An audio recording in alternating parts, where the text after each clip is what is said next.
but now he provides luxury experiences. Oh, yeah, I think you did tell me about this. Yeah. You know, so, let me turn this off. Oh, right here. So because he can do that, now he has access to all kinds of opportunities, right?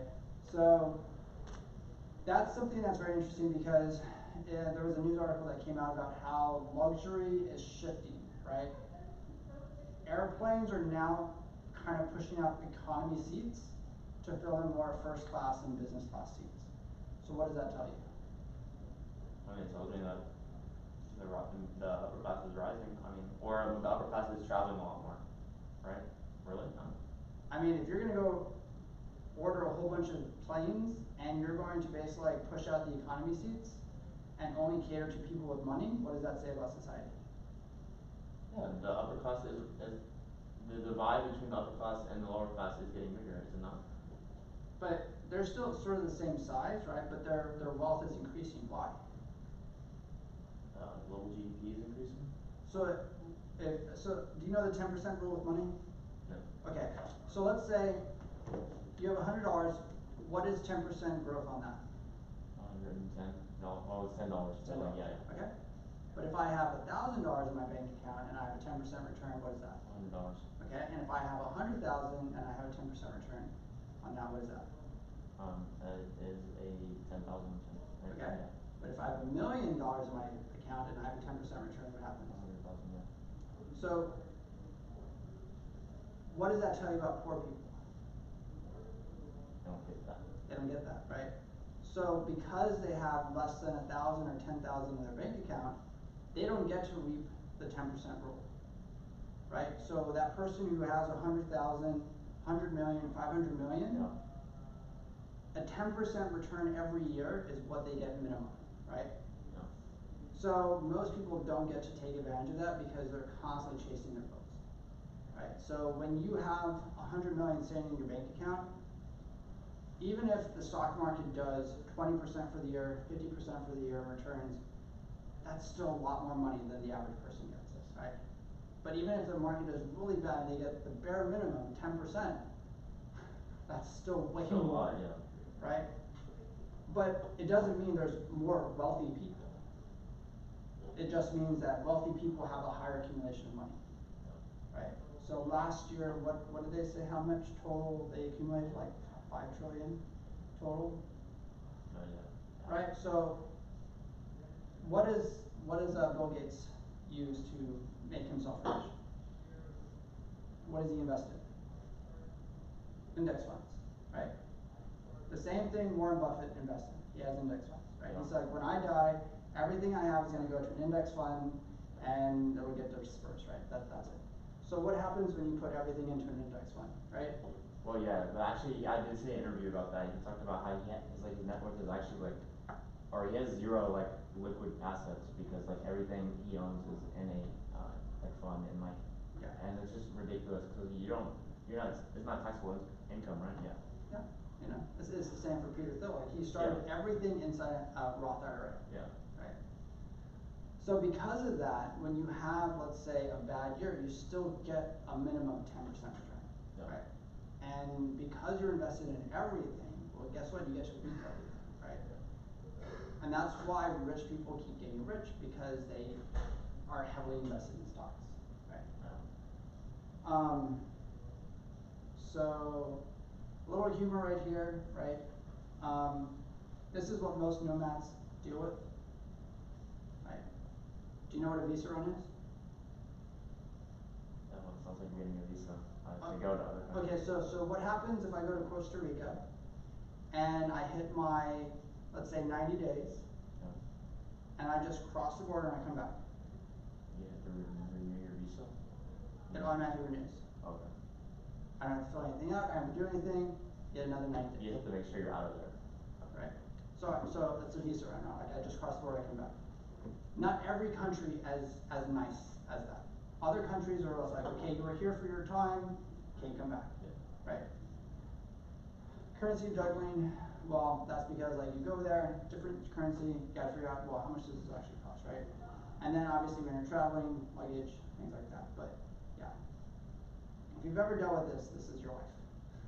So All right, so anyways, this is more about like AI personal assistant stuff. And we're gonna kind of go through like system building. Now, because it's just us right now, you can ask whatever you want in terms of building stuff.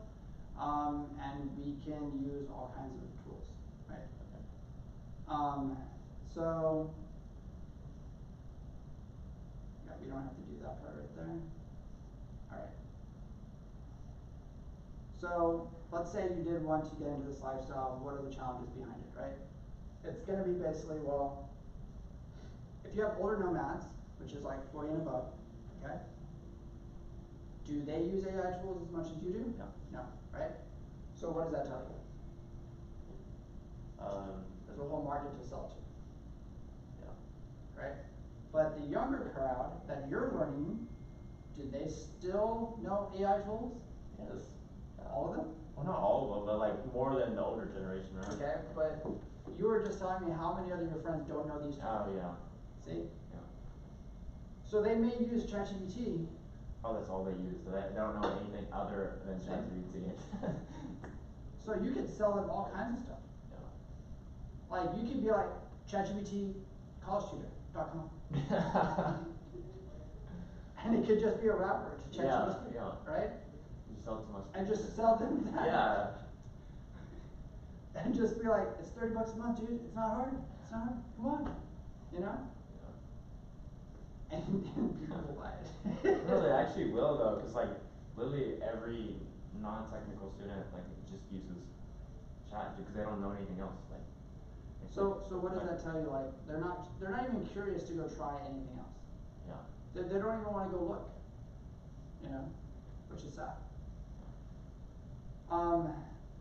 So those are some of the things you can think about. Like if you're going to target people who are older that don't necessarily play with a lot of the stuff, who've been traveling for a long time, you can easily sell them all kinds of tools, right? And because you're learning like how to build stuff really fast, you could throw up an entire store on Shopify and just sell all kinds of like little AI tools. Right? So before, most people just do everything by hand, and now you have faster idea generation, content creation.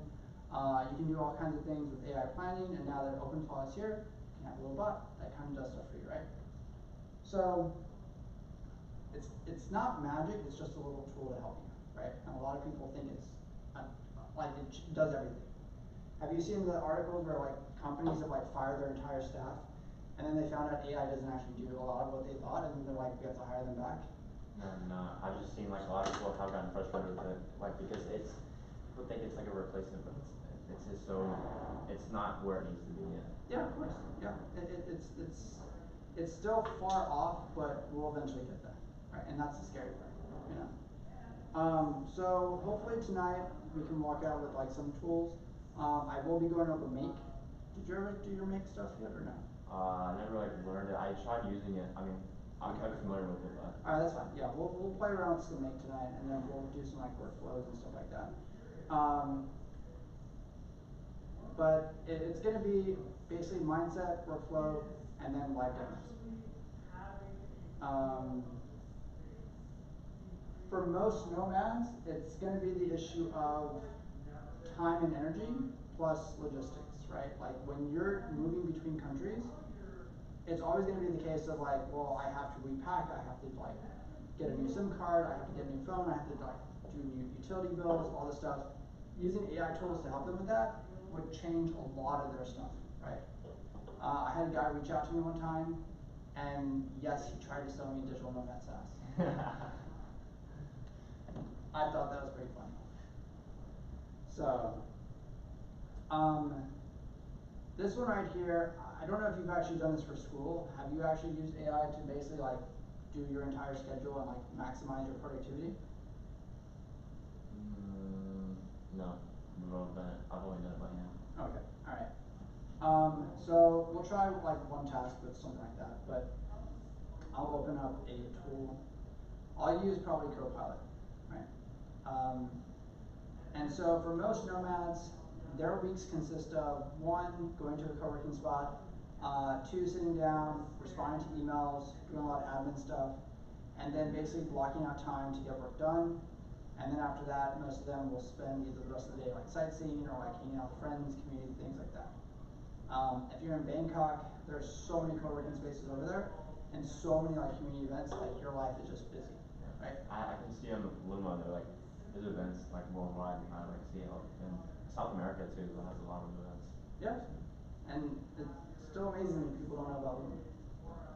So, and of course, you know, time zones do affect a lot of this stuff, right?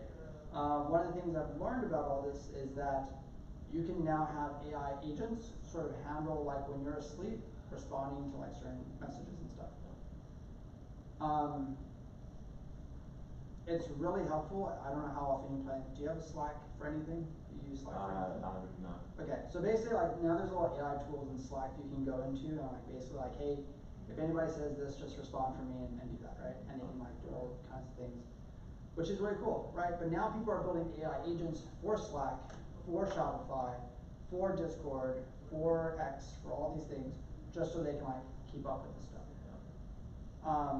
And at the same time, you can build that stuff and then sell it to students who don't necessarily want to respond to everything, right? That goes back to like the SaaS you're building, having an AI agent do a lot of that responding for them, right? Because currently right now, they hire people overseas to handle all their conversations. That's expensive, right? You know. Like, do you mean they like specifically, or do you mean like generally like? So normally, when you're at a certain level, when you're doing that kind of work, you have an agency, right? That agency hires out people to basically respond to all your messages on that platform. Oh. Right? That makes sense though. Yeah, it's a lot of work, but if your SaaS can go in and kind of like handle that part, that's a huge benefit, right? Now your people want to know they're talking to an AI agent. So, but yeah. So if you want to look at this, this is where all the prompts will be. You don't have to though, but there'll be another QR for it later on. But the first one we'll kind of go through is your base prompt for the week. And if you went in there and let's say you wanted to create a weekly rhythm, you could have, which one are you using? What thing? Yeah, I'm gonna get out of this. I was in Notion, I was just gonna take notes. Okay, that's fine. Alright, so what I'm gonna do, to make it easier for you since you'll get this faster, you can go in here and say, I want to create a prompt to help streamline my weekly schedule. Can you help structure the important parts so that I can maximize my time each week for work and leisure? Oops. You like using Perplexity? I found myself like using that all the time. I think it's like one of my favorites. I mean I have a Perplexity now. Yeah, well, I'm just saying, do you ever like use it? I use it all the time. Oh yeah. Like I mean like I balance between the two, right? Like I'll move between which ones and then I'll see which. Yeah. I only do this just because like it's just built in. Yeah. But I will tell you its context window is a lot smaller than what Perplexity is. So. Okay, cool. Alright, so it gave me all this stuff right here, okay? And it gives me an entire prompt for me to copy, right? So now what I can do is like, okay, so if I give you my schedule for the week, can you fill in everything else based on that? Okay, good. So Mondays I take all my calls between 9 a.m. and 11 a.m. Then I respond to emails between 11:30 a.m. and 2 p.m. After that I take an hour break and have lunch.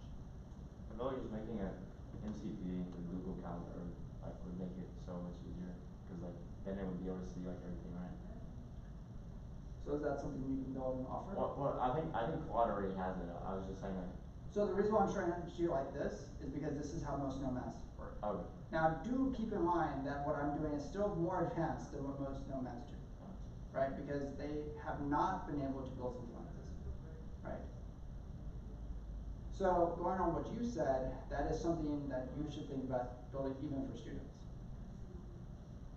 why would I build it if they can just go to Claude and get it? I love how you think everyone is just so productive. I love how you just, I don't think you understand human laziness is a thing, Yes. right? And even though you pay a tutor to learn math, what does everyone else say? You don't need that. Yeah, It's all free on YouTube,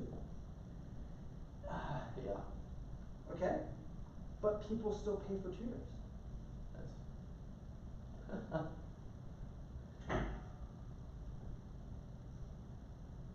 I take meetings with people after 3 p.m. until 6 p.m.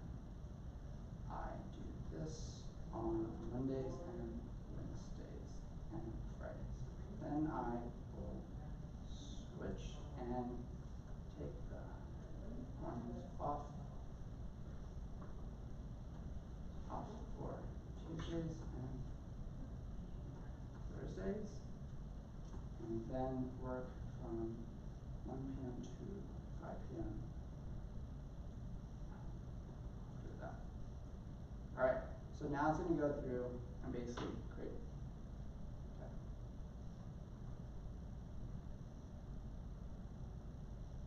Yes. The thing is, still at the end of the day, you still have to be able to commit to like that schedule, though. Like and like not be lazy. Okay, but we're here to understand how does AI help that. Yeah. Okay? So how would you do that? Well, this is the solution, right? But Well, no, it's not about that. Like, all we're trying to do right now is how to improve our schedule. yes. So, what parts could you use AI to start replacing? You just said it already. You said it before. What am I? It can answer all their emails, Oh. right? So you can build an agent that can handle email responses and intake, right? It can go in and do scheduling for you, right? So what else? Emails, phone call. Well, I mean, phone calls. I still need to get clients, right? So how do I deal with that? Outreach, like cold emailing and well, if you want to get clients, you just have it straight for you, and or if you want it to actually do it for you, just What would you build? a workflow for that. Okay, but we can build a workflow, but what do we have now? Open call, and then do that for you. So have you built anything in OpenClaw yet? I don't know. Okay. Don't you need call max for that? But you need a lot of stuff. Like, it's expensive. Yeah. Most people's max are breaking down too. But the thing is though, like the thing with like outreach with like an AI agent to do all that stuff for you, or like taking a call and speaking to an AI agent, like what if a client just like takes it the wrong way because like you're not even giving them your time, like you're just like speaking to a robot with a phone, and a lot of people don't like speaking to agents, right? Or like they'll figure out they're talking to an agent, and it's like, oh, like Okay, so how about this? Have you at least changed your phone to where when somebody calls you, an AI agent answers in your voice and takes the call? And you haven't done that? You can go high level, you can do that at make.com, you can do that at Trello, you can do all those things.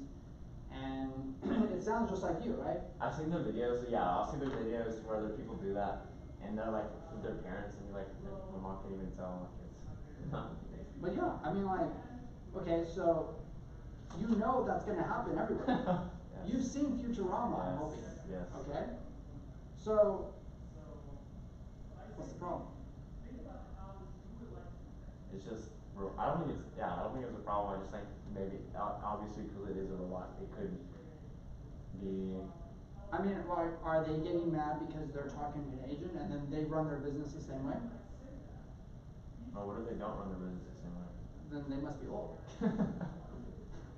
I guess, yeah, but like, I guess it just depends on what market you're in, right? If you're in a market with a bunch of old people and like, But most people are trying to get leads, most people are trying to do outreach, most people are trying to get clients. so you don't think it really matters?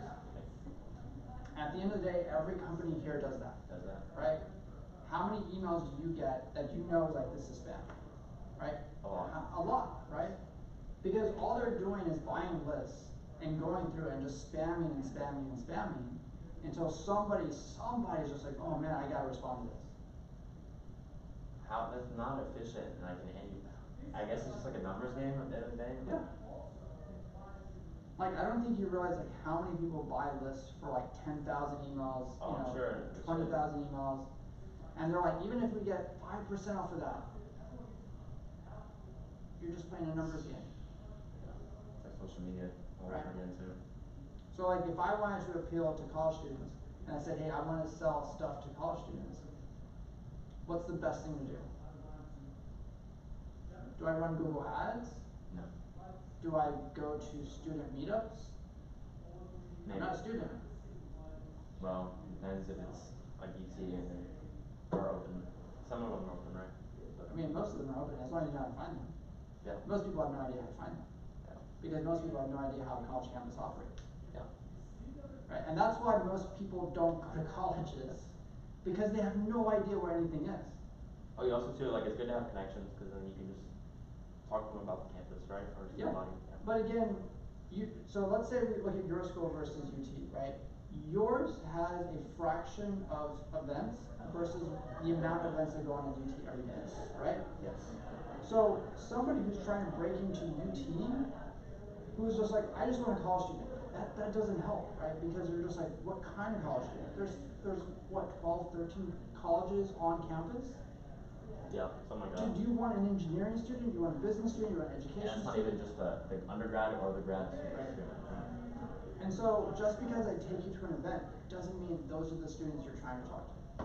And that's why so many people don't go to college campuses and do that, because it's just so overwhelming sometimes. And they may find out, oh, that group you're trying to talk to, yeah, they don't meet every week. They only meet every other month. I'm like, Nice. great. Just waste my time, right? So again, it's one of those things where like now you have to figure out like how do I contact them, right? Do I go to West Campus parties and pass out flyers? You can't do that Right. only when you're young. Like, but if you're old, like everybody's gonna look at you, because it's all young kids, right? All young kids? Yeah. Right? But if I stand by Starbucks and I pass out a flyer to all the kids passing by at 10 p.m. on Friday night, that's different. Different in a good way, or different like. Because some of those will take the flyer and they'll go throw it away for me, right? And then others will take the flyer and they forgot they took the flyer, right? And then others will take the flyer and put it into something that they don't remember what they put. And other students are just lonely and they're just walking around and they're hoping anybody will talk to them. Gosh. Crazy. Right? Yes. And that does happen a lot too. Right? Really? Yes, it does. It does. Because I think you forget just how many students are lonely on a college campus, and the second anyone talks to them, they are like so excited. Wow. So that does happen. And this is why UT has instituted a policy to where campus is basically closed after 10 p.m. Right? You're not allowed to be on campus after 10 if you are not a student, right? Because it was bad, right? So. What do you mean? It was bad.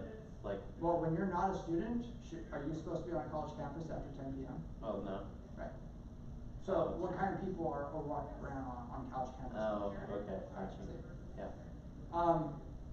So if you go back here, like it shows you like, okay, where we can start to improve our schedule and where we can start to fix things and what parts we can start to kind of automate, right? And this is where, yeah, so right here, like email and triage, right? Like you can go in, you can start building these kinds of things, and you you can have it reply, categorize your emails, create folders, tag things, auto respond, meeting prep follow-ups, right? Scheduling, calendar stuff, content repurposing.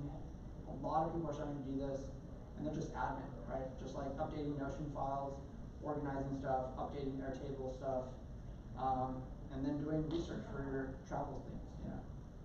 A lot of these things I have started to see people building for, right? Like, there's a company, Periodic Labs, where like they have AI agents that just do research, right?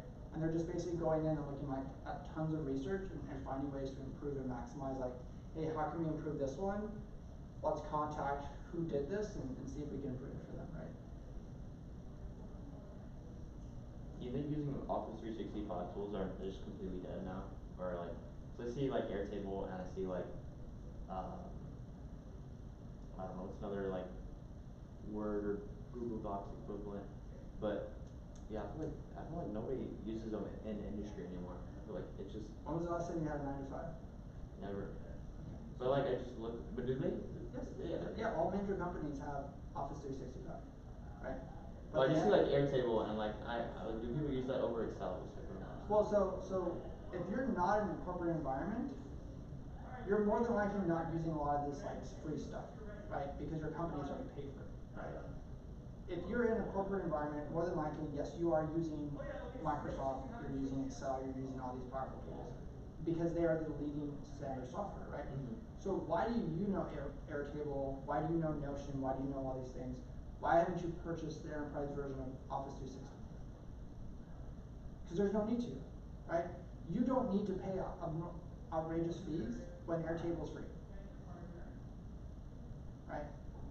You're not dealing with like millions of rows of data in a spreadsheet because you don't work in a corporation, right? So that's why in your world, you have the idea that like Microsoft is sidekick, and yet Microsoft is in like what 90% of all corporate environments, right? Because everyone uses Word documents, everyone uses Excel, everyone uses PowerPoint, right? So those who use Google stuff, well, it's all because you learned that in school, right? So all the kids grow up thinking the whole world runs on Google Docs, right? And then they get into a job and they're like, what is this?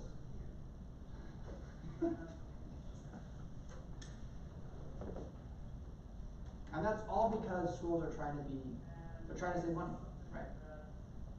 And that's why most kids know Google Docs, right? So based on this, it says, here's how to improve my schedule, right? I can start batching all my AI stuff, put everything in. Between here, I can start sending them out and have AI do all this stuff, right? I can have a deep work block between 1 and 2, and then from there I can push everything to 2 and 6, and have AI generate a lot of those kinds of meeting notes. And then from there I can start maximizing it further, right? If you've seen like little AI tools in Open AI Store, you can go in there and there's a lot of like agents that do those specific tasks for you, right? Yeah. When you say OpenAI Store, you mean like the agents? Like Yes. So I'll click on it like I'll select an agent for like Sora videos or Yep. Okay. Have you been in the store lately? Have I been to Sora? No, have you been to OpenAI Store? I don't know, like a week ago. I just kind of looked around. I don't know using tools. Okay. Yeah, so then that's something you can go in. There are people who built thousands of those things, right? And if you've ever looked at like Crew AI, somebody asked me for this the other day. We'll use that a bit. Do you know Crew AI? Yes. I don't use it. So basically, like they've changed quite a bit, but it's like building your own team, right? And let me see if the pricing's gotten any better. It's still not bad, you know. But that's still not enough, right? So you can go in there, build pretty much a marketing team. You can build a development team, and let me see what else. Jeez, see that? That's crazy. Wait, is it showing up? What am I looking at? Is it just open source? Okay. So I like how they've now included open source models because they're realizing that they can't keep everything inside, right? Like I can go build in Vercel, I can go build in Bolt, and I can build my own agents, right? Oh. So, yeah, this was not here before. But yeah, that's interesting. So anyhow, but yeah, going back to here, okay, yeah. So then, if you refine the schedule like we did, we can go in there and start shaving off some time. We can look for ways to improve things, and then we can go in and start to see like what parts can we pull out. Okay, there we go. So now can you show me the steps on how to build out an AI agent for my, let's see here. You find yourself using like ChatGPT and like, I don't know, Perplexity for like drafting and planning for a PRD or something versus like using get shit done with Claude Code? I mean, like most of the time when it's quick, I'll use Copilot. When it's something deeper, I'll go into Perplexity, and I'll have it build out entire like stuff for me, right? So like when I was building out like my presentations and when I do like my content and everything, I will go in and say like, hey, find me a schedule that I can do this week, figure out what information I can pull from, and then create like an outline for each one, right? And sometimes I will use Copilot first for like brainstorming, then I will go to Perplexity. Only thing I don't like about Copilot is the second you lose internet, it goes away. Imagine you can do it like offline, that'd be so much. My calls. And drafting meeting notes. So let me see what it's going to give me first. Yes. Okay, call prep, building out, yes. All right. Fine, outputs, perfect. There we go. So most call prep agents just go in and they create the scripts, they create all the action notes, they do everything from there. And then building out the agent, we can pick something like make.com or something. And we can follow with that, yeah. So, yep. Find agents into a single workflow, yes, there we go. Okay, perfect. So it can also create a Notion and Airtable system, and it can build out that entire thing, right? So I can just copy and paste it through into Notion, and then build out like a dashboard or something. So yeah, that's basically what we did. We refined it, and then save it as a reusable system, throw it into a Google Doc, and we can update it with meetings. So we can turn AI into like a lead gen engine, and then from there we can sort of find out who I want to work with. So if I go back here, okay, now I want to build out an AI agent that can help with lead generation for my business and what? Let's say luxury travel in the Europe and Middle East area.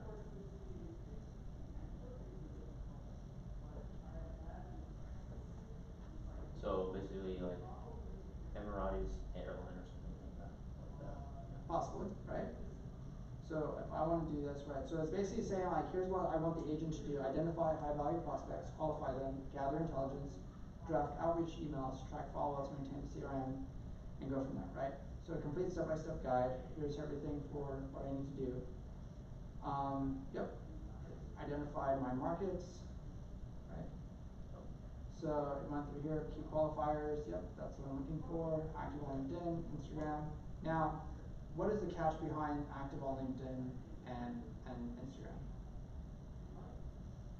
It has something to do with like how long like Instagram or LinkedIn says you're active for. Like you could be active 5 minutes ago versus like however long ago, and it'll say like But if I'm a high net worth individual, am I necessarily active on there, or is my assistant? No, your assistant. Right. So that's something to keep in mind, right? So define agent's inputs, right? So we're going to go through and set the goals, input put gather right here, define the agent's outputs, leads. So what would be a good tool to use all this, okay? Yes. What AI tool could I use to help build this?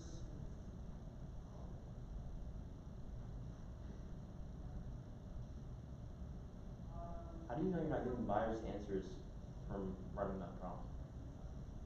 Oh, because I already played with these environments before. Like I know what Zapier's gonna give me, right? Like I know what templates it already has.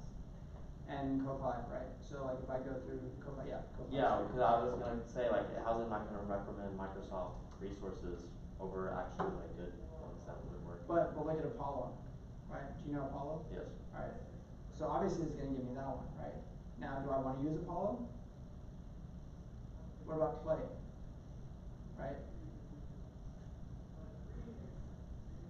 I mean, I like Clay. It's good. Yeah. You know. Notion, why Notion? You can write everything down. Yeah, I mean, I can build my own entire like dashboard systems and automation workflows and all those things, right? I can create my entire pipeline from that, right? So, if I would, yeah, if you want, I can build one out for you, right? So you can go in and build out the entire thing, right? But here's another little tool. I'm sure you've seen this one before.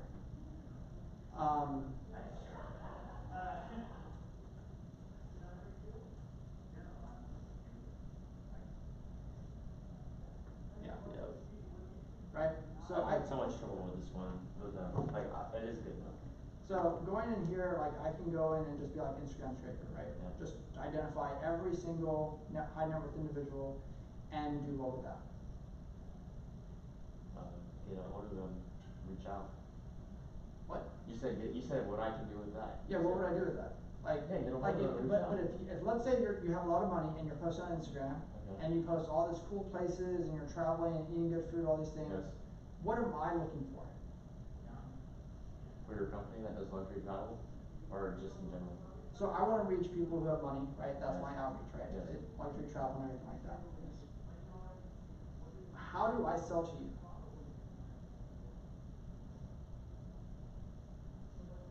Well, the first step would be getting a hold of you. I'm not sure I understand. Okay. Yes. But you have a gatekeeper. Yes, your assistant, yes. Right, okay. But your Instagram tells me you love these restaurants and you're usually you go here. there. Yeah. Alright. So that's what you're looking for is like, how do I meet you in person? How do I do all those kinds of things, right? Because I will see on your Instagram, oh, you posted here every June and November. I need to plan an event for that. And there's some festival or something going on, right? So that will be a one way of like maximizing your time, right? So have you ever like looked at like what it offers? No. Okay, so if we go in here, we'll look at actors, okay? Come on.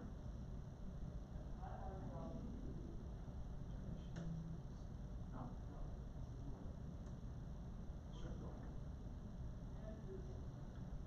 Yes, okay, so we can,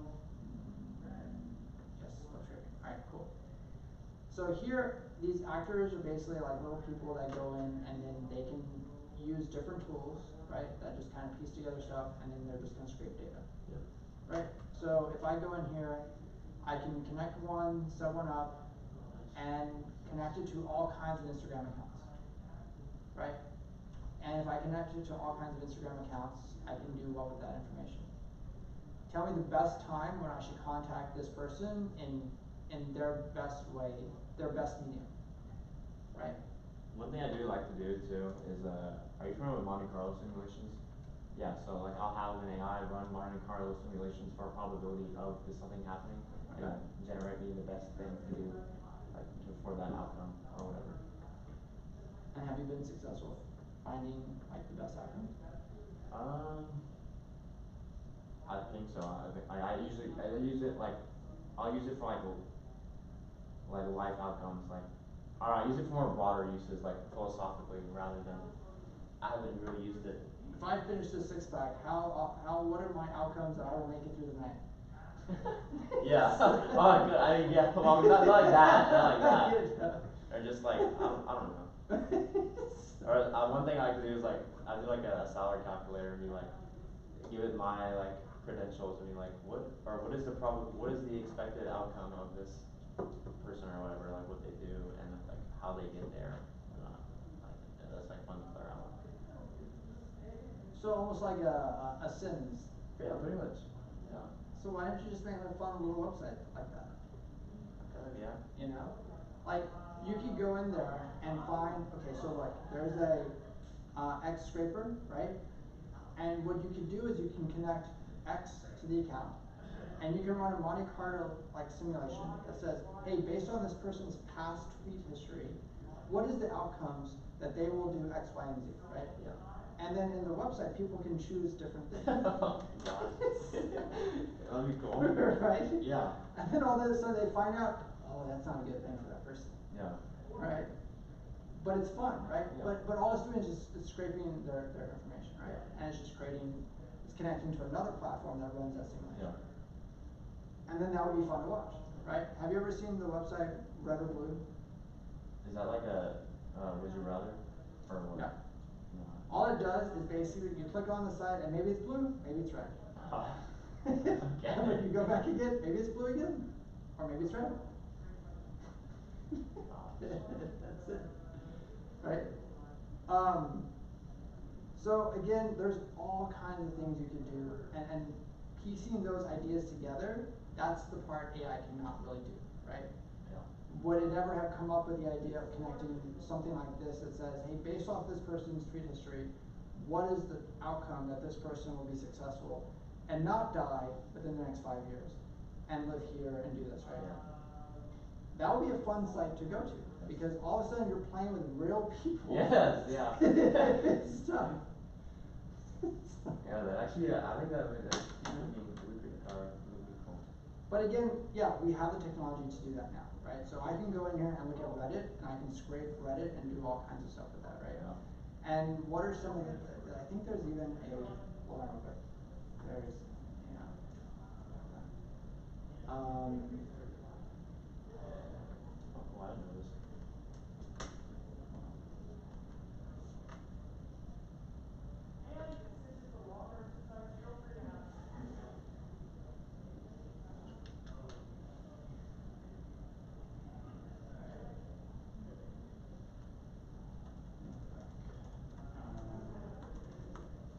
oh no, that's our one, business ideas. Okay, and then I think there is,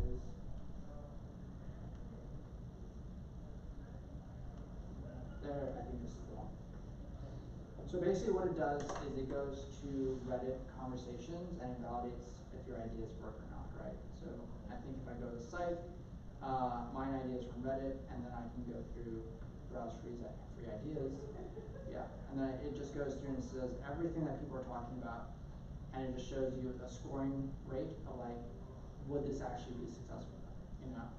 And then it does a whole breakdown of the use case. Successful based on what? Like what it think the AI or the LLM thinks it would be? Right. Like so it's like it's validating, is this a worthwhile idea, right? So if you have like two business like owners like talking in a conversation about like needing lead gen, like it'll go and then see that and then like create that solution. So do you see like the numbers right here? Yes. Like how many people have demand for it, right? Okay. And how many have urgency for this right now, right? And it's validating to show like, hey, is there actual market for this? Right, so it says meeting mind AI agent that actively participates in meetings with institutional memory, right? So if I go in here, interactive simulation builder for mathematical physics research, is there a demand for that, right? And how many subs, how many up comments, right? It's breaking down all the stuff for you to see like, hey, is this really something that people are talking about? And of course, if I want to keep going further, like I can go in here, where is it? Yeah, I can pay for like a starter kit and then look at like all these different ideas that people are talking about in there and then kind of go through and be like, hey, what can I build? You probably shouldn't be surprised how many people are paying for this, right? Because if I'm paying 40 bucks a month, but it's giving me back 10 great ideas that I can go and just like launch real quick, why not, right? Yeah. So if I want to validate my idea, I can go in here, validate everything, and what is it going to do? Give you a score, right? No. Put it on the website? No. So what is the point of this website? Help you brainstorm. It's to find out what people are talking about on Reddit, Hacker News, and Product Hunt. And it's to determine if your idea matches anything that people have already talked about, right? And connect you to that. Because that'll tell you, are people already talking about this? And if you find out other people have been talking about this, then what does that tell you about your idea? It's not original, and somebody already came up with it. Yeah, but I mean, doesn't really mean anything if your execution could be better, theoretically. That's right. Your execution could be way better, right? So that's why this tool becomes so important, because now guess what you can go do? Check the execution? No. You're so close. I thought you were going to say go to Reddit and read what people say. Oh, okay. Right? Because you have no idea what sites they have created based off of that idea. Unless they've actually posted like, guys, hey, I launched the site, here's the link, go check it out. A lot of time it's just idea talking, right? And you don't know like if they went and launched it and then they put it under some different name or some website or things like that, right? But again, yeah, you can browse all kinds of ideas through here, and depending on like how current this is, let me see if I can do a test real quick. Summer web. Well, you could just make that yourself, like that website, like have run it, run it. I mean, make it like hard code and like run even more scrapers on it. Yeah, you could probably, I mean, you could probably do that. Pay a bunch like that. There was a. They took it away. Maybe they did. So basically, do you know SimilarWeb? Don't know what? Do you know the site? No. So basically what this does is I can plug in a domain, and it basically gives me like every detail about like when was the last updated, what is the traffic for it, what is the activity, where do most people come from, how do they find it, all this stuff, right? All I need to know myself is how current is the website. Like when was the last update made to the website? Right, like if you go build a website and it's 2 years old and you haven't made a change to it since, what does that tell me? Your site is outdated, right? So, yeah, I was hoping I could find something. But, okay, so we will switch over to make. Okay. This real quick. I'm going to unplug this real quick.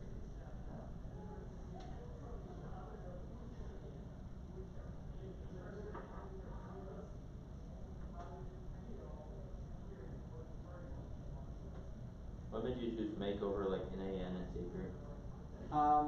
It's cheaper and faster to set up.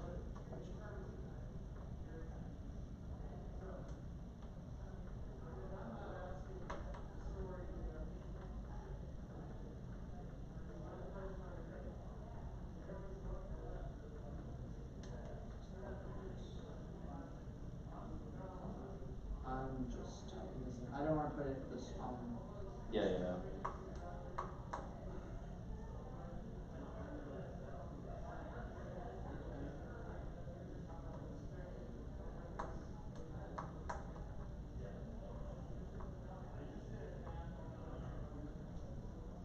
Alright, so now,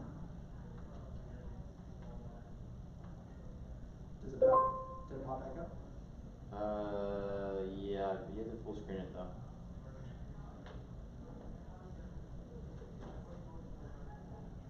There you go. Okay, perfect.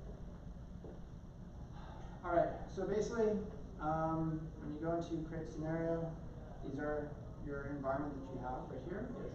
And what it used to be able to do, it used to have a nice little AI tool down the corner that I could talk to, and it would build out my workflow. And make being make decided, no, we don't want to do that anymore. and I was very mad about that, right? So if I wanted to do like a lead generation system, what could I start with? Start with a scraper. Actually, I would probably start with a Google Sheet. Okay. Right? Why would I start with that? So if I want to watch my sheets, what am I really doing here? Anytime I drop something into a cell, it does a trigger, right? Okay. So if I put the trigger there, I'm not going to set anything up because one, there's no APIs for this. So I'm going to add this, and I'm going to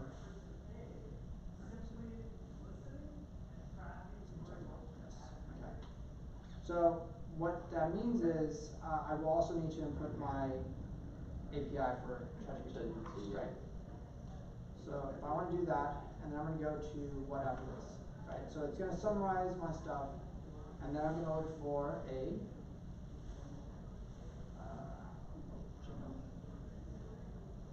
there we go. And I'm going to send an email, right? So from here, my send email, I'm going to go through, I'm going to wait for a response from that person. So if I take a list, I can drop a whole list into Google Sheets. Yep. AI can summarize it based off of like prompt that I give it. Yep.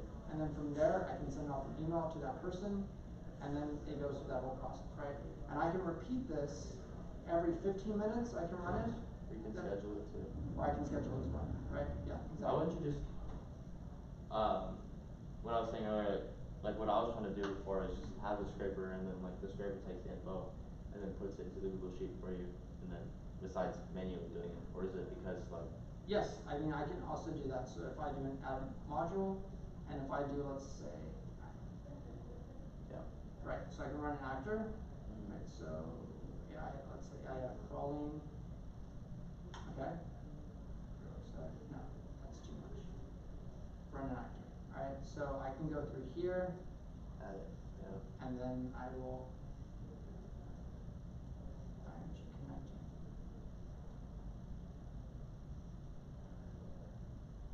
He's not connecting.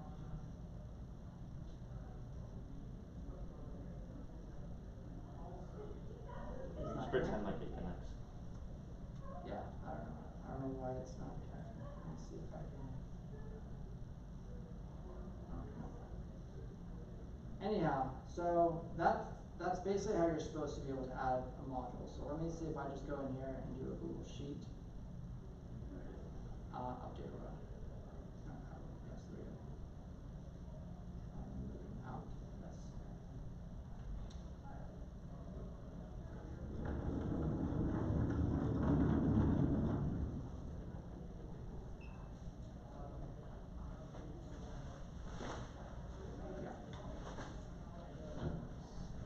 Now I need to.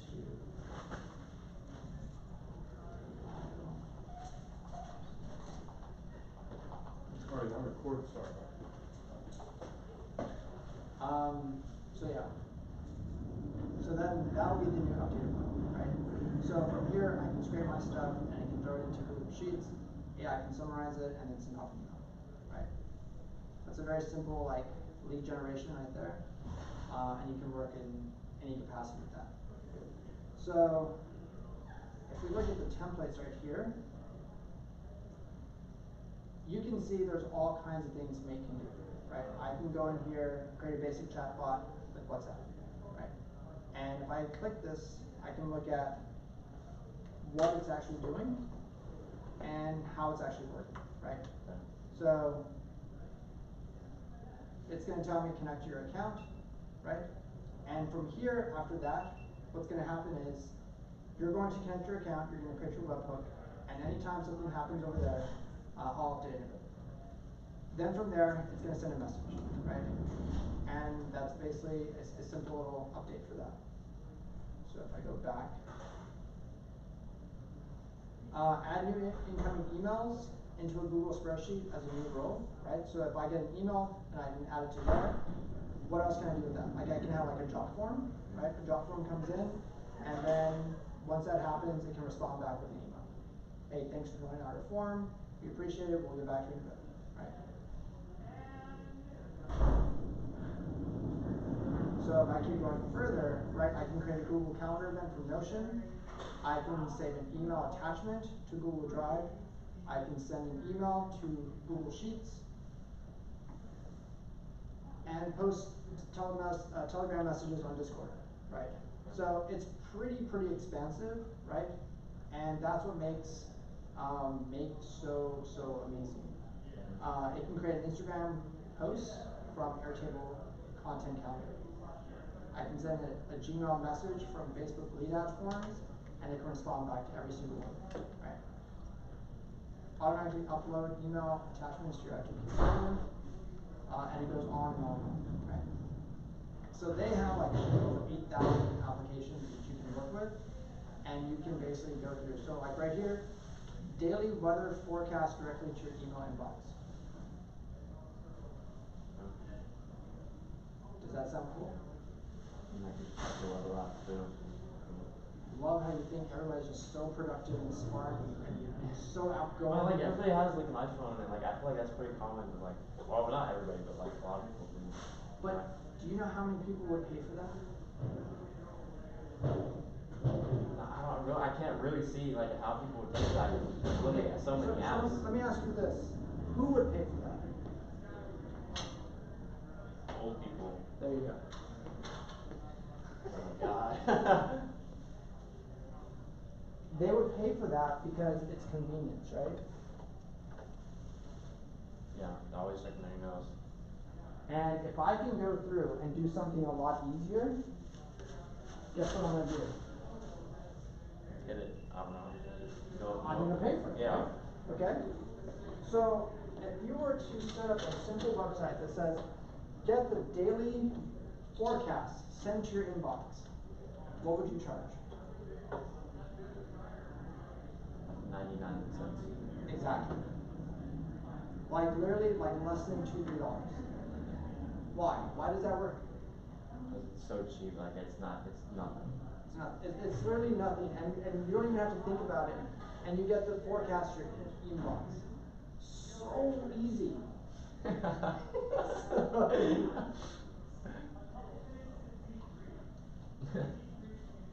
So how easy would that be to set that up? Or like 2 days, a day. Jesus. Well, like if you want to add more stuff, like how do you like? No. All I want is just the forecast sent to your inbox. Like, hey, today. Well, that takes like 5 minutes, but like I meant like. Jesus Christ. I meant like setting up a whole system and like. No, your system is Promoting, right there. promoting like my service. Okay, yeah, so you're gonna run some ads, you're gonna do some things, right? But you're going to do what? You're gonna run your ads in old folks' communities. Retirement homes. Your retirement homes, Yes. right? You're gonna geotag that. Yeah. And then what's gonna happen is they're gonna fill out a little form, right? And as soon as they fill out that form, it's gonna take them to a Stripe account. They're gonna pay for their stuff, and then within as soon as they click submit, they're gonna get charged and they're gonna get that daily email. Yes. Right? Yes. And if you have just 1,000 people, That's $1,000 a month. man, look at that. So let's go back over here. What about this one right here? Manage Instagram comments with ChatGPT for automated I see that. I responses. see that everywhere. Every famous creator has like the thing where it says like sent, or like if they'll say in the video, I'll send you like my plan or whatever, and like you DM it, and like no matter what somebody says, like it says sent in the comments. Like that's what they do. Okay, so now let's look at that and turn that into a business. What would we do? What's the process for that one? Like, hey, you run an Instagram account, let me set you up a ChatGPT agent that manages all your comments. That'd be crazy, yeah. Okay, I mean, we're literally looking at it. Like if I click on it, I can go in here, I can look at the setup, right? And it tells me exactly how to set it up, tells me what to do, right? Yes. And that's it, that's all you're doing. Yes. But how much are you charging? That's the secret. $50 a month, $60 a month, $100 a month. The thing is too, like when you're starting to do these things and you have like no credibility, how do you get people to trust you? Like do you run a free trial for them? Like You say, hey, you want to test it out? Go to this Instagram account, go send them a comment. Obviously it's a test account, oh, right? yes. And then they go make a comment, and all of a sudden they respond back. while it works. And so I can do that for you. Okay. Right? And then what do you do after that? Scan this QR code, fill out the form, we'll get you set up. Nice. Right? And then that's it. That's it. Like literally you're gonna connect their Instagram account right here. And then from here, they're just gonna summarize the response. You're gonna go in and basically create a template, right? And then from there, it's gonna go through and verify with Facebook, right? But the thing is though, like, if I'm setting this up for somebody else, what would I even tell them to do? Go into like, I would just tell them go into make.com and do this? Or No. You do everything. Okay, so I do it. Oh wait, so I'd set it up from my own computer, like what you're saying. Oh, okay. Right? Because remember, you're connecting to their information, Yes. right? Yes. And you're gonna use your API for ChatGPT, Yes. right? So you're using your tokens. Yes. And then after that, you're gonna connect to a Facebook account, and then it's just verifying everything. And then once it's set up, that's it, it's done, right? Yep. So again, yes, you can make a lot of money with a lot of these different templates that they have set up right here. And if I go back to, like this one right here, like Perplexity AI Research Automation for the Google Sheets. What does that mean? Oh, what it sounds like is it'll use Perplexity to look up stuff based on the data in the Google Sheets, right? Okay. Yeah. Alright, so it's doing all my research for me. It's automating everything, right? And what does it do after that? So it puts it back to Google Sheet. It sends it right into a Google Sheet. Okay? How do you make that into a business? I go to university centers and I go to their research department and That's a little harder to sell, by the way. well, this is just for like, I don't know, I wouldn't want to do this business because this sounds like very hard to set up. Nope, it's not. Really. Because like, when I think of research, I think of either university centers, like, and like PhD students and research and master students, Uh-huh. or I think of like companies with like internships Okay. and have their students running the research. Okay. Alright, so let's make it a little easier to comprehend then. I'm a junior in high school. Okay. I have to prepare for a history test Okay. on the Civil War. Okay. Okay? And I'm gonna go through and I'm gonna feed all this stuff into my ChatGPT, my Perplexity, right? And it's gonna go in there and basically it's gonna go out and do all my research for me. Okay. And it's gonna find everything, and where is it gonna put it? And Google Doc. In Google Or Docs. sheet. Yeah, Google Sheets, right? Okay.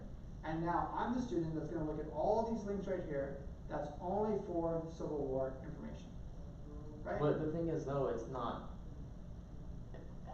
The thing about that, it wouldn't be like constant covered from the class. It would just be general information, right? It depends on what you set up, right? Because again, it's based off of what the student has given. Right? So if that student is studying for Civil War. Oh, I see. So you put the student is putting the information in for and then the Perplexity agent does it. Okay. Yes, right? So it finds all these resources, so the student doesn't have to do it. And now they find all their stuff, and now they can just work with that, right? But how do you sell that when ChatGPT all students know I just ChatGPT? love how everyone is just so productive and they're just so out there trying things. And you're just But like, so resourceful. But as a student, I just know like, well, I don't know every student, but like I just know like from what I've seen, like students all they know is ChatGPT, and they would just put it into ChatGPT and have it research for them. So Okay, so then let me ask you this. Because you think everybody's just so resourceful and everybody just knows where everything is, why do you still have students who fail tests? They're lazy. Well, it wouldn't have matter. Like, wouldn't it not matter anyway if they're not using the system? I mean, because they wouldn't have used it anyway. Like they wouldn't pay for it if they weren't going to use ChatGPT anyway. I think that's where you make the mistake, because that lazy person will pay for what? If I can find a quicker way to study. Oh, they pay for a shortcut. There you go. That's it. Alright, they're gonna pay for the shortcut. Right? And if they pay for the shortcut, then that tells you how many other people are gonna do that as well, right?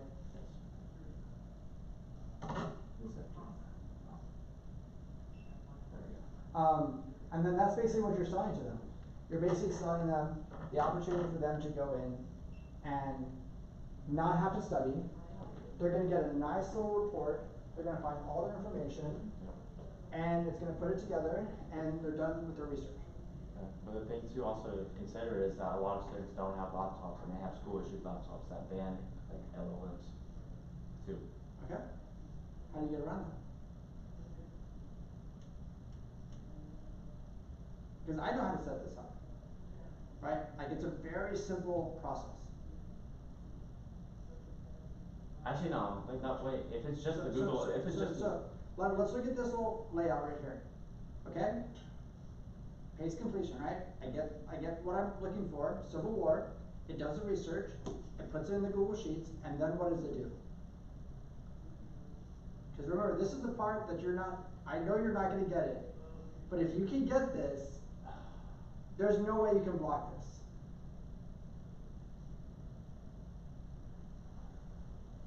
Like, can you give me more, is there any more context you can give me? Like, what do you mean, what would it do? Okay, but it sits in a Google Sheet.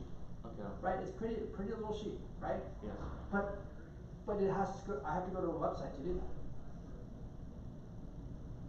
Couldn't I just add a module that emails me those results? Oh. Wow. That's crazy. So what exactly are they gonna get then? They're gonna fill out a job form, No. right? You can't block a job form, right? So you can even do Google Forms, right? Yes. You can fill that out, and it's gonna go through, it grabs the inputs, does the stuff, has the form. I don't even have to look at the sheets, I get the email results. Right? That is literally something you can set up and sell for like $5.99 a month, $10.99 a month, right? Because what exactly are you selling?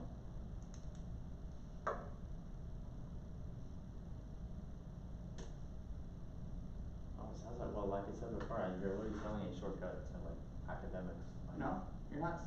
Yes, it is an academic concept, but you can research anything. Okay, so but you're just doing, Right? So what does that mean? So what that means is, hey, I want to find out about this company in South Africa. I fill out my form, I get a nice little email back with all the results. But they can just do that themselves. I love how you're just so amazed by people's productivity. I just can't fathom the idea, like, wow, yeah. Right? That's crazy. So you can go build this tonight. Like you can go build this tonight and go to campus tomorrow and walk around and be like, hey, can you test out my thing and tell me how much it would pay for something like this, right? Okay. And if somebody comes back and says, I'll pay $6.99, $5.99, and all of a sudden you're standing there, I know you're laughing on the inside, because you're like, but you can just go look at Google and find this yourself, but they're not thinking that. You're selling convenience. Right? I don't know how lazy. Oh, humans are lazy. Gosh. Okay? So now let's say where's the one? It was a really good one. This is one you can make a lot of money with. Oh, there it is. Oh, dude, this is the one right here. This is the one right here. Find YouTube videos in a channel, summarize with ChatGPT, and email the results. Summarize the transcript? Yeah. Or, I'm assuming you can't watch the video. Yeah. But it just reads the transcript. That's all. That sounds like something I would use, like, personally too. But how much would you pay for this? Sounds like something I'd pay like $50 a month for. Okay.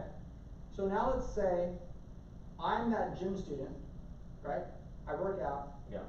I can send you the top workout videos every day on YouTube, so you don't have to search for them. And I will email you a summary of every single one that came out and give you a concise layout every day in your inbox. You already know what to say. Alright, but let's go further. Let's say I'm a business student.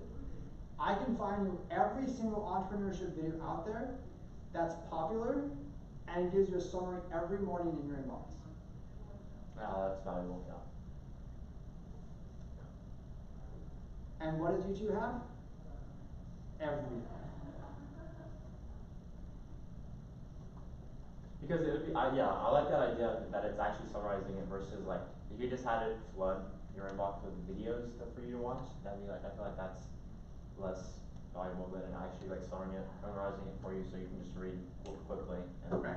So now you realize these are the best entrepreneurship videos that came out already, and now I see the gist of them, I can go about my day. yeah, I would actually pay for something like that. $50 a month, $100 a month? I don't know. Because remember, anything's on YouTube, right? Like, I can go in there and I can set up the frequency. I can do it twice a day, once a week, right? And that depends on what that person's looking for. Well, I would start out cheap first, because obviously I wouldn't have. But you have no idea what the person wants. You have no idea what the person wants, right? Because you can have a pricing guide that says once a week is $20, right? And if you want to increase the frequency, it per day adds on $10, right? And this is scalable. It does not matter how many people use it.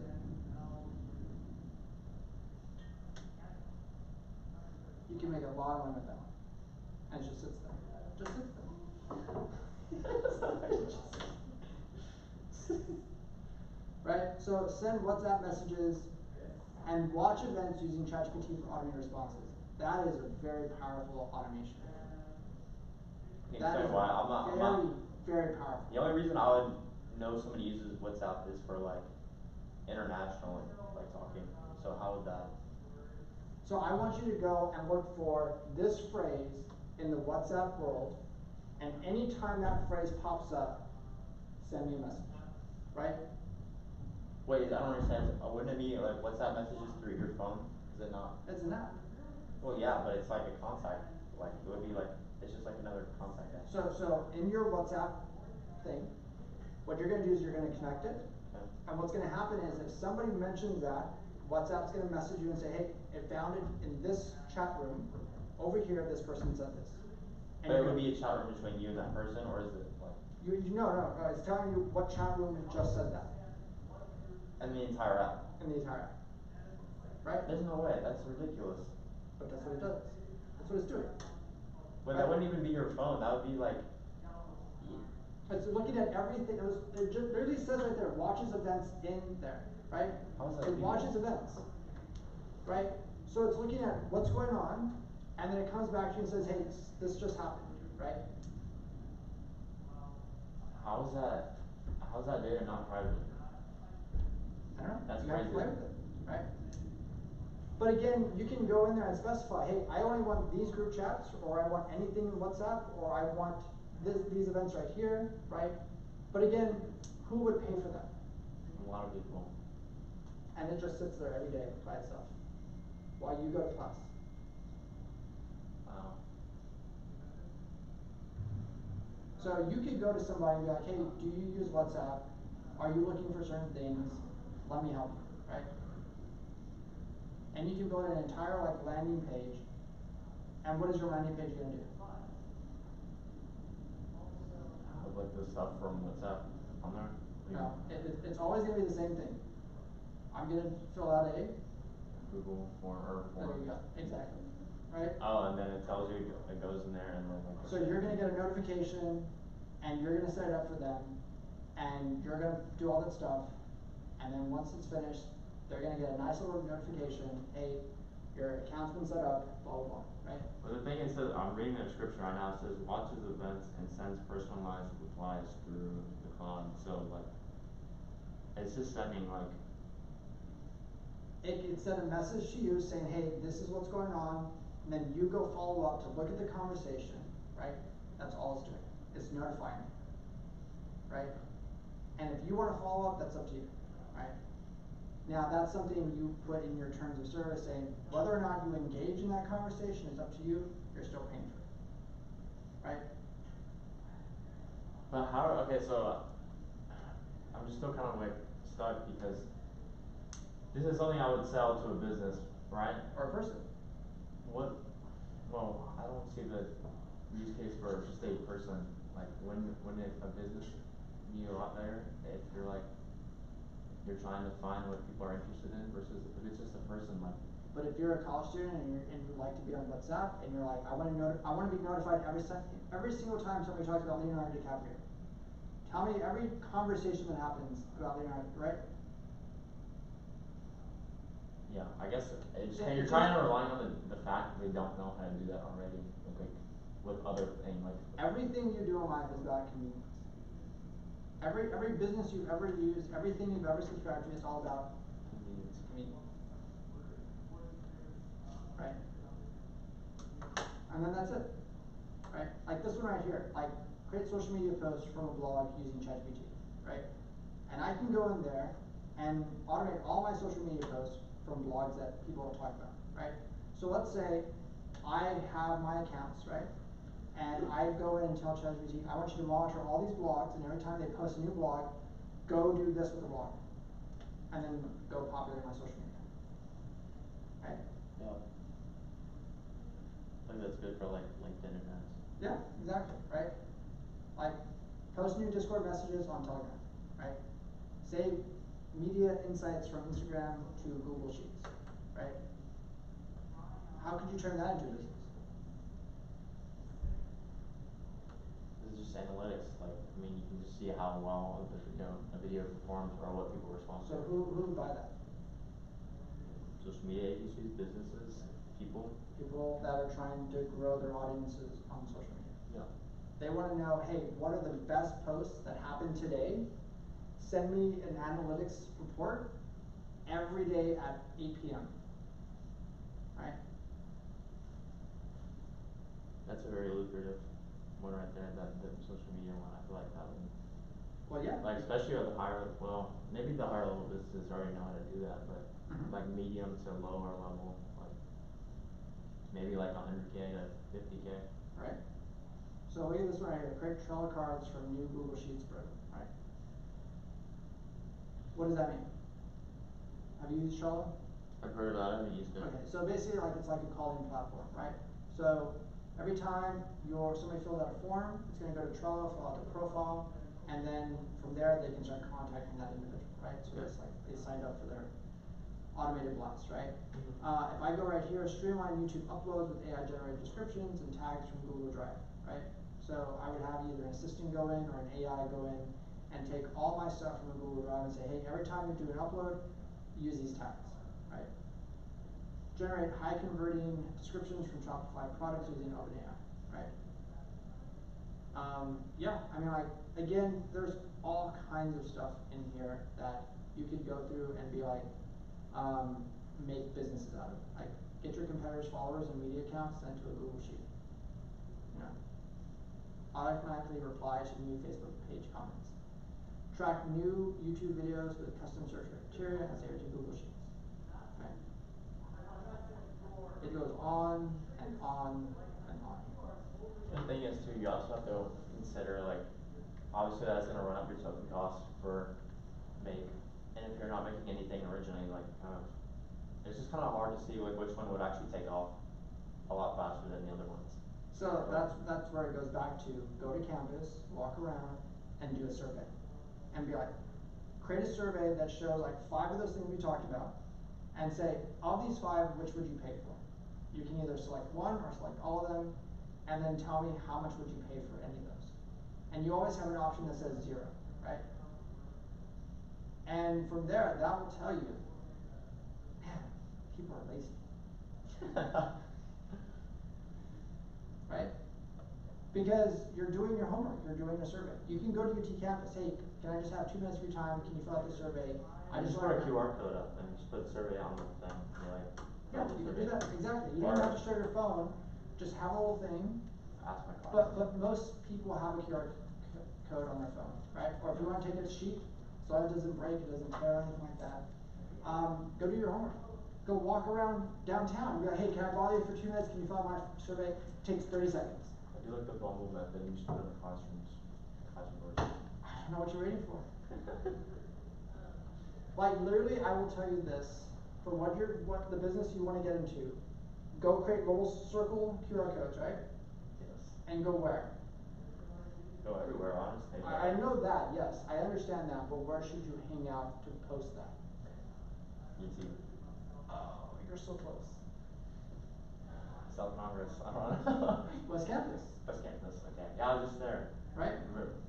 Well, why would you say that? Because everybody lives there? Or like? Because that's the party town. That's the party side of YouTube, Oh, right? Because, but where do you post the stickers? I would assume like the frats.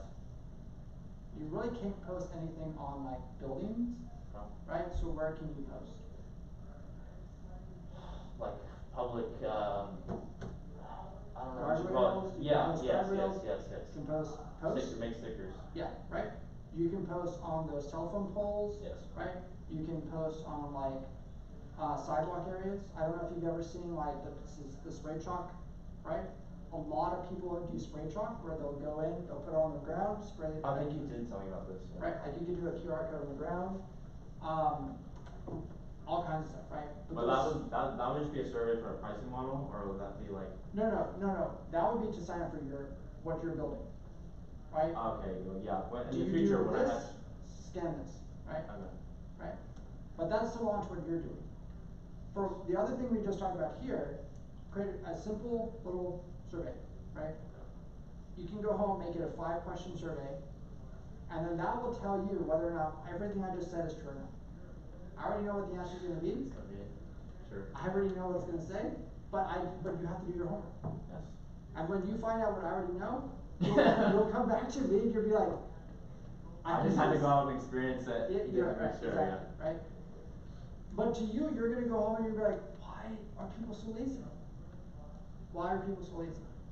Right? But yes, there's so many things. Now remember, Make is just one of many platforms out there, right? They just make it so easy to set up. It's the same for Zapier, right? Like Zapier too also has, let me see if I can bring up Zapier and if they'll let me go into their templates.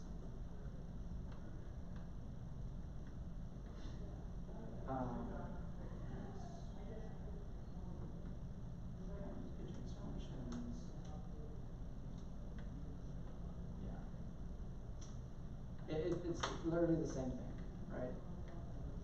Resources.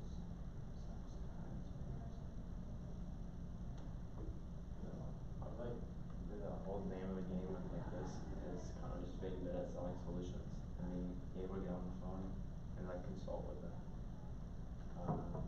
company and be like, what are your problems? And then there we go.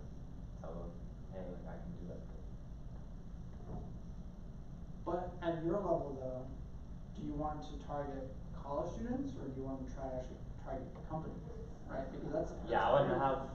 That's very different in companies, right? Oh yeah, I feel like a lot of them would not be as open-minded to hearing from a college student. Right. And I would have no feel of authority with like my age, because I haven't like done anything successful on paper yet. Mm-hmm. But that's how these YouTubers do it, right? Like Yeah. that's how the School of Hard Knocks did it. He just went out and just built and made content, right? It's the same reason why you have all these people out there who are just like, look, I'm a kid, I don't know what I'm doing, but I'm gonna go make it happen, right? Yep.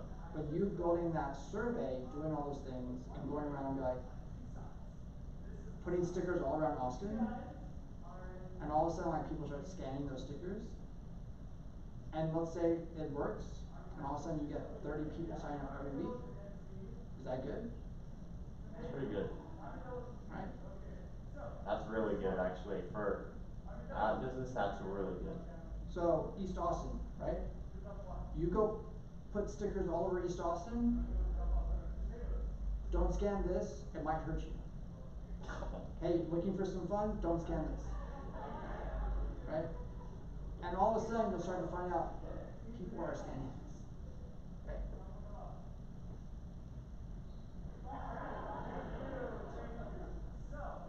So this is like Zapier's things, and you'll start to notice they're very business oriented, like AI chat for lead generation template, AI email assistant template, applicant tracker template, auto capture tools and process, automate call prep, brand mention and segment tracker, contact list templates. Like very, very like business focused. Like these are their top ones that they feature. Like unified lead capture, manage FAQ and requests from Slack, IT help desk, you know, so yeah. I think these are bigger systems for like bigger companies, like, right? Like, Right, well, I mean, like, Zapier and Make do the same things. The only difference between them is just their interface, right? Like, Yeah. I can do the exact same thing in Make, but theirs is very, very corporate focused, right? Yeah, I'm just looking at it and it looks, you know. Right, like a deal desk, manage HubSpot quote approvals in Slack, I can go through there. Yeah, all kinds of stuff, right? Gong, call coach, right? And auto capture tool, process, increase sales lead from support tickets. Yeah, it goes on and on. And again, remember these, you can go in there and you can play with them yourselves. And let me see, platform, yeah. So for 20 bucks, you can go in there and just try this stuff. But it says, how many tasks per month do you need? So let's say you went over to, let's just say 750 for now, right? What does it mean by task? Like runs? Like of tasks? Yeah, I don't know what task. So task is basically like an operation. Okay. Right? Like so if I put in a form into Google Sheets, that's a task. Okay. And if I go to summarize with ChatGPT, that's a task, right? So if I say 750 tasks per month, it's still 20 bucks. Right? But if I go over to 1,500 tasks a month, it's 40 bucks. But at that point right here, you should already be making a lot of money. Yeah. So let's just go back to here. Yeah, so why leads feel so hard on the road is because you're in constant motion, like new routines, and it's hard to stay consistent, and that's why you want to build these like automation systems, right? So go in there, create your Make account. In fact, if you want, I can give you a free boost, and you can scan that, and you can get 10,000 added to your profile. Credits. Yeah, credits, right? So, yes, yeah, so simple lead gen flow, define who you want to help and how do you want to help them, right? Define where they hang out, we kind of talked about that, how to do AI research and qualify your leads, and then draft a outreach message and track and follow, right? So again, a lot of that stuff can be done in Make, and once you do that in Make, after that, you can start to see like, how does this all work while you're traveling, right? Clarifying your ideal client with AI. Hey, this is my role, this is what I want to help clients with, based off of my industry, fill out everything from that, right? And then from there, you start to clarify even more, like, hey, where do these people actually start to show up? Are they on job platforms, events, online communities? If you've ever seen like what do they call it? The marketing burden on Reddit. You have all these marketing experts constantly in Reddit forums trying to sell products, right? Like I'm just having a conversation about my cat. Why are you trying to sell me cat litter, right? And that's what they're doing now, right? And so many people are fed up with it, right? So yeah, it's one of those things that is real, right? But again, you know, find what flow works for you and automate those things. And I would definitely say start playing with those templates. Again, you find your trigger, find what part you want to use with AI, use some type of either like a send out an email or response, and then always create like a follow-up task from that. You know, so going back to what you said about like schools can ban my stuff, you can't ban any of what you're doing, right? Because there is no website, there is no domain, there's nothing, right? So on a higher level, again, we kind of already went through this, but yeah, you're going to create a scenario, create the trigger part to that, build your modules out, add an email module, and then anything else you want to add to that. What to automate, so that's the part you can kind of get familiar with, and don't make it spammy, right? That should be self-explanatory. live demo, no, we don't have to do that part right there. Yeah, live tracking system. I would definitely say like use a Notion sheet or something, or like a Google Docs, just see like, hey, what's working, what's not. If you do the survey and you collect an email, follow up and be like, hey, are you interested in purchasing this, like 2-3 weeks later, and see how many actually respond, right? If you price that little thing as like 99 cents or $2, and all of a sudden you get 5 people signing up, that tells you, oh, damn, I need to do this, right? And again, you know, find 1 or 2 ideal clients and just kind of go from there. But for what you're building, I would definitely say start figuring out making some stickers, right? And then start going out and like posting them around. And I would definitely say start talking to some stores that cater to that market, and say, can I put a QR code on your Store. Yeah. Store, can I put it out on outside your door, or can I put a little like sign by the cashier? The thing is though, like, yeah, that is a step forward eventually, but I still haven't like, built it. I still need to figure out what I'm actually gonna build and like actually build the tools. Because I have a front end, I have just a website, but I don't have actually like tools to build it yet. So again, that can all be iterated with AI, and but also you're doing your research, like going out and saying like, what do they need? Yeah, so we kind of did this. These are just some prompts that I kind of put up there. Content calendar, and yeah, minimum commitment, just kind of always keep up with it. And look for any time links. Yeah. So kind of what we covered was basically like an inbox helper, summarizing typical emails that come in, how to manage those meetings, and remote jobs, don't really need that here. And I think, yeah, workflow, drafting emails. I think you've done this before. You probably used ChatGPT to summarize emails, automate them as well. And then let's see what the other one is. Yeah. This one doesn't work for you, but yeah, where's the other part? Bring it all together, yeah. You're just gonna create like a weekly rhythm, set everything up, start to play with the workflows, see which ones work, see which ones don't. But definitely start to figure out like who would start to use what you're doing. And if you want to test my theory, go talk to students and ask them, hey, would you sign up for a summary of something sent to you every morning? Right? So going back to the weather, right? I'll send you the weather report every morning in your email. Just replace weather with something that they want. Right? If there's something you would like to have emailed to you every morning, what would it be? Right? And you can have ChatGPT go and do the research and have them send that every single morning, right? And that right there, that's a $20 to $60 product. And then that's it, right? It can be like, hey, every morning,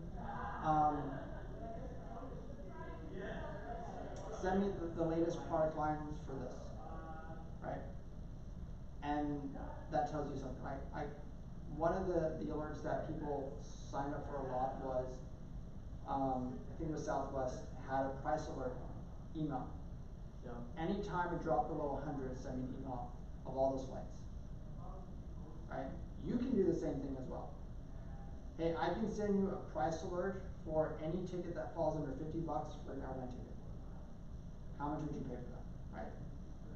Now, the thing that you need to find out is talk to your college students and find out what they're going to tell you.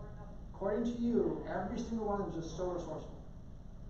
And they're all going to be like, well, I can just do it myself. And you're going to say what?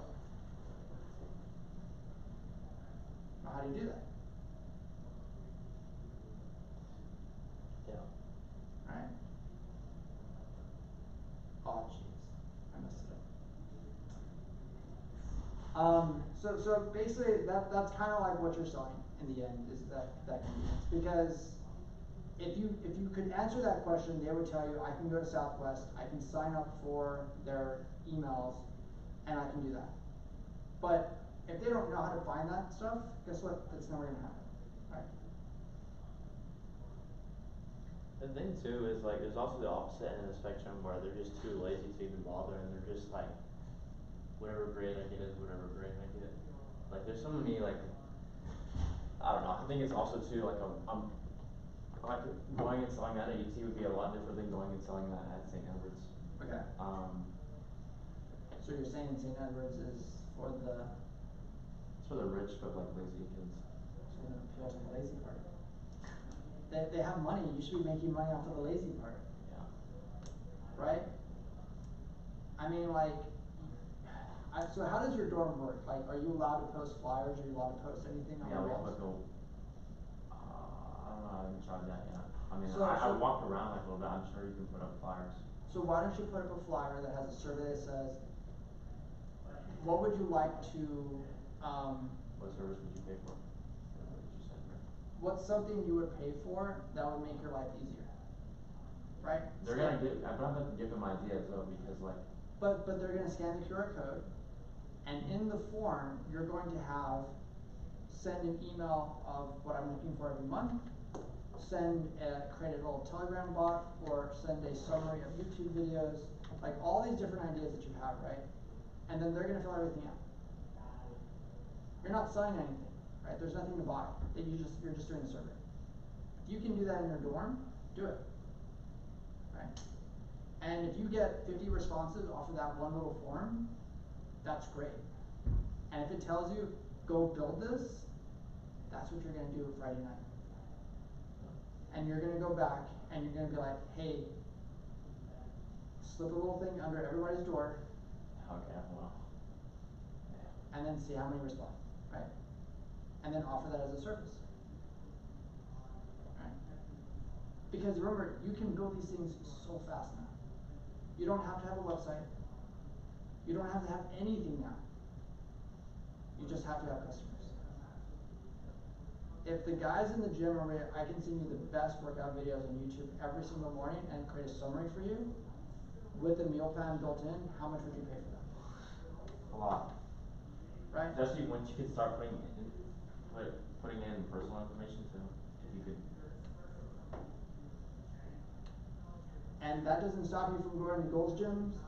That doesn't stop you from going to Lifetime Fitness, to any place, right? There you go. So you can go put up like little stickers on people's cars, or you can go tell people like, hey, at a nutrition convention or whatever, like, I offer this as a service, you know, it's that, right? The first 2 months are 99 cents, and then after that, it's $1,000. Okay, oh my god. Like Whatever, $1,000 right? markup, So- or 1,000% markup, wow. Or you could use the Gold Gym's member model where like it's $20 for the first 3 months and then it's like, you know, 500 after that, you know? Wow. It's ridiculous what they do, you know? But again, you now have seen enough of these like options to where you can go in and start doing your homework, right? What time are we at? Okay, yeah, so then, yeah, I'll just push right there. But anyhow, we can talk more about like the ideas that I have for what you're trying to build, because I think like there's a possibility you could really build something to create your funnel for your SaaS product. You know, because yeah, there's a lot of potential for that. I will show you what I've built out so far for this. So this is what I've built out for the Digital Nomad Discord server. I still need to add the bots. My gosh, it's so much work building out this Discord server. It's so ridiculous. Yes. I just wish there was like an AI tool that could like build it for me.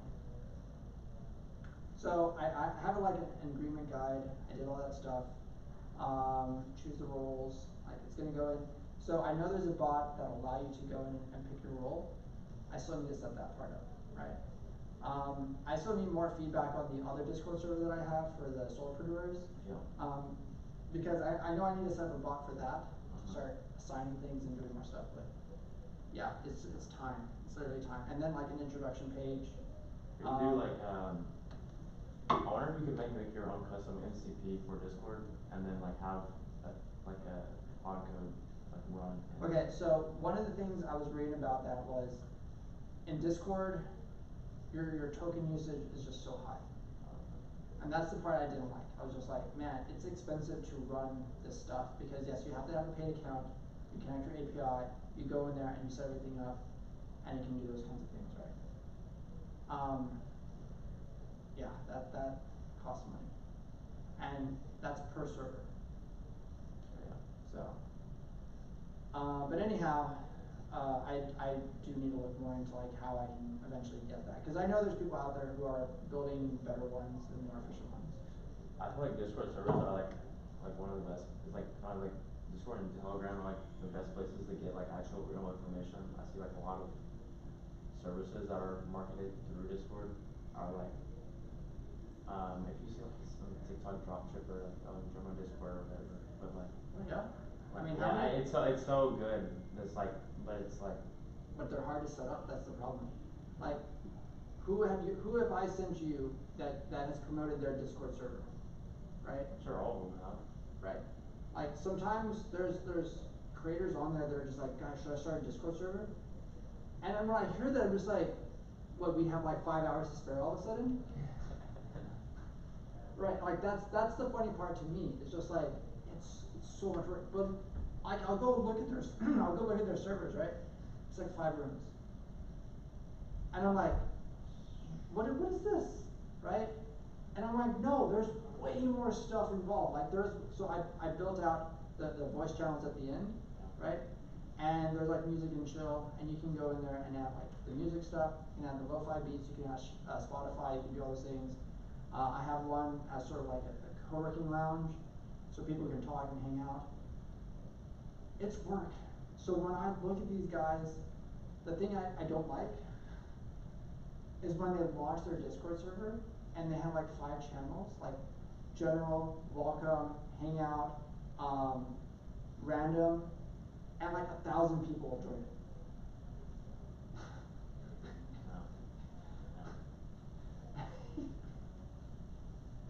And I'm like, really? That's it? That's all you did? Oh my god, it bothered me so much, right? But anyways, yeah, so I still have a lot more to do with it. And I still need to do more work on the other one. So if there's any ideas you have for that one, You have like a looks like you do a verification funnel. yes. So basically how it works is everybody starts here, right? They go through the agreement stuff, what's allowed, what's not allowed, and then the bot will eventually go in and you will get assigned a role. I need to go set that up. One of the other things they said was to do a level up bot. Yes, yeah. To keep engagement. So I That's still need paid to, though, yeah. I think. I need to do that, and there's like 3 others that I need to set up and stuff like that. But yeah, it's work. No, yeah, I remember when I set mine up, yeah. God, it's so much work. But I have seen the Discord servers that are so well run, but they make a lot of money, right? Like they make a lot of money because they're very well organized, right? So, but yeah, so. The thing is, like, how do people like sit on Discord? I don't know. Like I'm always doing something else. Like I don't have time to sit on Discord and like. Well, like, so how they normally manage it is based off of like, hey, tonight I will be on between like 7 and 9. I will do a live stream at like 7. Everybody come in with your questions, things like that, right? It's very structured. But the ones that charge for like their memberships, right? Yeah. They make money doing that. So much money. You mean like membership to the Discord? Is that what you're saying? So what they do is they have the free stuff, right? Yeah. And then what they do after that is they have the premium channels. And Oh, like I yeah. said, if you want to join the premium channels, then you can go in there and sign up for that. You know who's really good about that? It's Discord servers that do like 18 plus content. Mm-hmm. Discord servers that do one that's really big in like my age is are you familiar with like sports betting? Like they'll have like props and like whatnot, like lines. Mhm. And they'll have a bookie and like the bookie has his Discord server that he's like charging for the access. Yeah, that's really popular. Also for like I don't think it's as popular as Telegram, but for that kind of thing, but like juggling too. Really.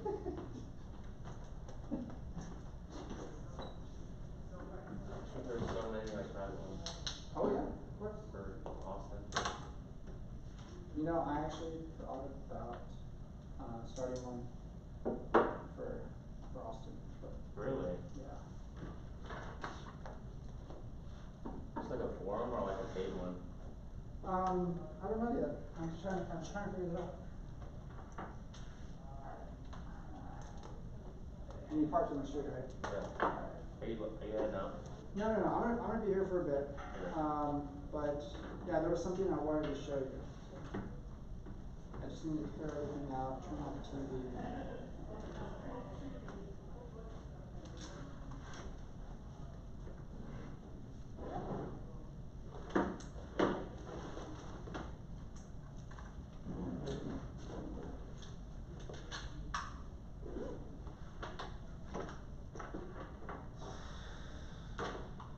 How's college so far?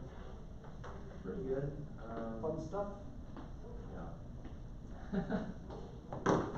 Alright, now My friend just sent me something. It was like, just the amount of meme coins you can make in just a rug pool is like ridiculous. People will buy anything as a coin, so. and yet you're telling me that people don't buy stuff.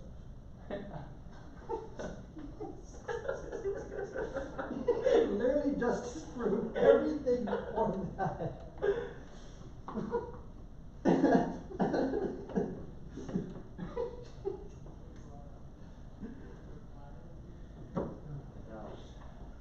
Okay, now how do I turn this off?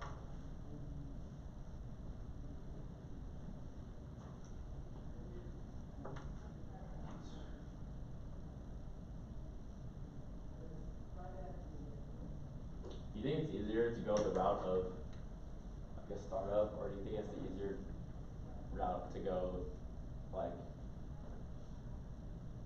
consulting, I guess, or like so like what we just discussed, like something like that, like little systems that you can sell, or versus like an actual like innovative. You mean a product? microsas? Yeah. Because that's exactly what they are. I would definitely say you need to create capital first, so that way it can give you the runway you want to go build your own company and not worry about getting funding. But why wouldn't you just scale your microsasses instead of actually doing? No, that's what you're supposed to do. Yeah. Like that's what the whole point of digital nomad is. You are building multiple little businesses that produce passive income. Yes. Right? Yes. And then as you do that, you grow and you scale those because you travel a lot. Yeah. And guess what? You have money to go do whatever. Right? Yeah, So but then people, I'm saying like people do that. When they don't do that, they go and like go to startup. Like, yeah, I know. But why do you think I teach this class? I try to get people to understand, like, go build your little passive income streams so you're not having to go ask for money for your startup. Or else you can bootstrap. Because how many people around here like are like, I need money, I need money. Everybody, that's why venture capitalist firms exist. Alright, I gotta figure out how to turn this thing on.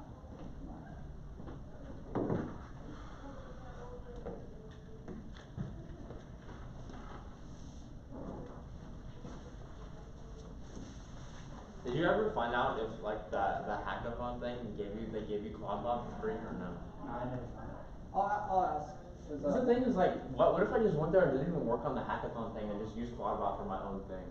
Like, people did that too. I'm sure they did, and that's why like free Cloudbot for a day or two, like, it's awesome. Actually my roommate is big into crypto mining and Cloudbot. Like he has like 2 Mac Minis that he has. Right. And he's trying to get like Cloudbot to like mine for him. Oh my god. Yeah.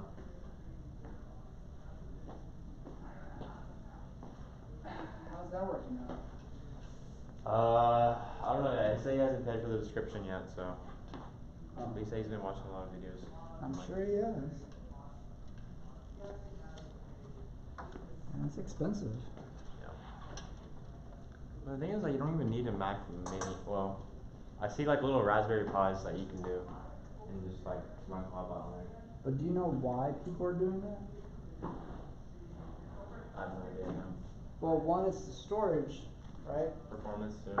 It's the performance, but it's also the fact that like, if anything happens, it's just on one little computer, right? And it's Same not. with the Raspberry Pi. Like it's just on one little microchip computer. Yeah, but for some people, it's the idea of just like, I have a Mac Mini and Or why couldn't you just run it in a VM too?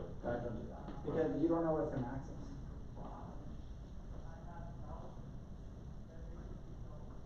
You saw what happened with the guy who gave it access to his system, and it went and accessed his Bitcoin wallet and Yeah. stole all the money.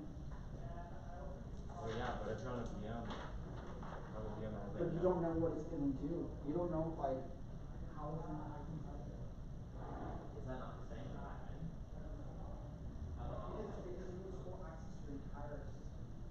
It knows it's in. Like, are you gonna create like an actual VM environment that isn't active? Because it's gonna know if you're not active. That's the problem. There's also a thing where you can like, there's other options. Slash thing. I understand. The problem is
Well, you know, they had movies on there and they walk around with it. You guys ever saw it?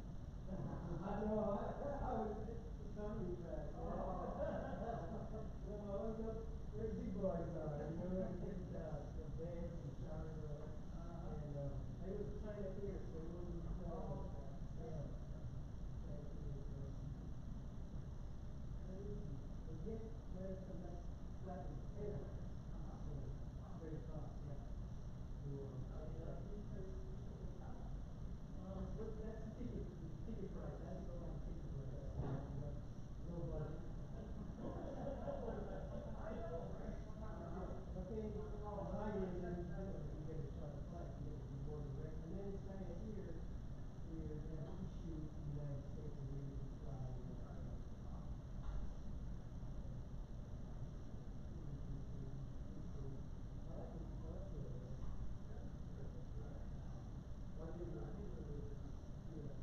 I bought this translator. I didn't do it. What's that for? It, you know, language translator. No. You mean like from an iPhone? They work, they have this translation. But you have to download something, right? I was told that you have to go to settings and look at the languages, and it seems like a lot of, and then hit select this number. You're telling me all this kind of like suffering with sign languages, you know, and then some people speak a very limited English and all that.